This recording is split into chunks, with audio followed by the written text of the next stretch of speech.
The recruiting traffic wars, whatever you want to call it, in the SWAC.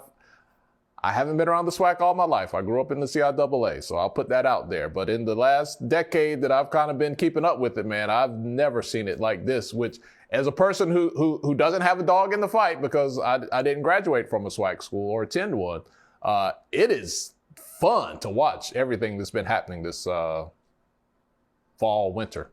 It has been fun, and it really harkens to the glory days. I can remember when Jimmy Smith, who was the Jacksonville Jaguars leading receiver, fifth in scoring in Jacksonville Jaguar history, and in their ring of honor, the pride of honor, if you will. I remember when he was a receiver for Jackson State, he was being guarded down there those Saturday nights in Baton Rouge by Aeneas Williams, who was an NFL Hall of Famer at cornerback. You had NFL talent on every roster in the SWAC up into those mid and even late 80s. And one of the things that Coach Prime just preached that our fan base, frankly, didn't want to hear at the time because we want everybody. We wanted to be one at the top. He made it clear that this is not just about us, that we have to build this thing in such a way that young athletes consider and also attend HBCUs like they used to, and they all can't come to Jackson State. And one thing that you've seen since he's been to Jackson State, you see a Eddie George land at Tennessee State. You see a Hugh Jackson land in Grambling. You see us get a Shadur Sanders or a Travis Hunter. And you see these other schools getting 3, 4, and 5 stars now. And this is something that would not have been considered 2 or 3 years ago. But just in a short 18-month time, a rising tide is lifting all boats. There's going to be parity on these teams. We're focused on getting better at Jackson State because we know the other teams are getting better. There's a target on our back that we just can't sit back and relax. So the plan is working.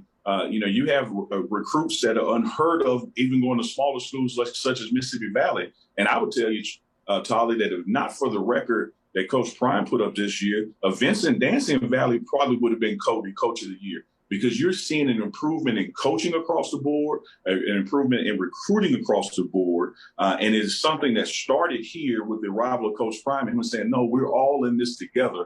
Everybody has to go after these better kids, and everybody has to get them. He did the same thing with his camp. He hosted a camp here in Jackson. He invited other SWAC coaches, and as he says, come shoot your shot. Holler at them. Sign who you can sign.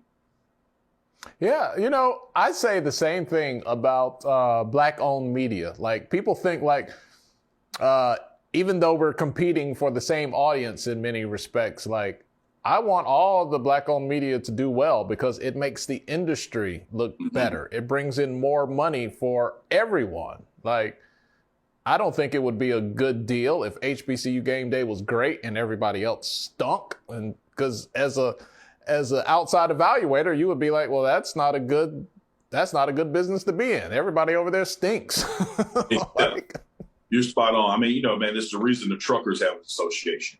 It's the reason the milkers have an association. The restaurants have an association, even the Mexican restaurants or the hamburger restaurants.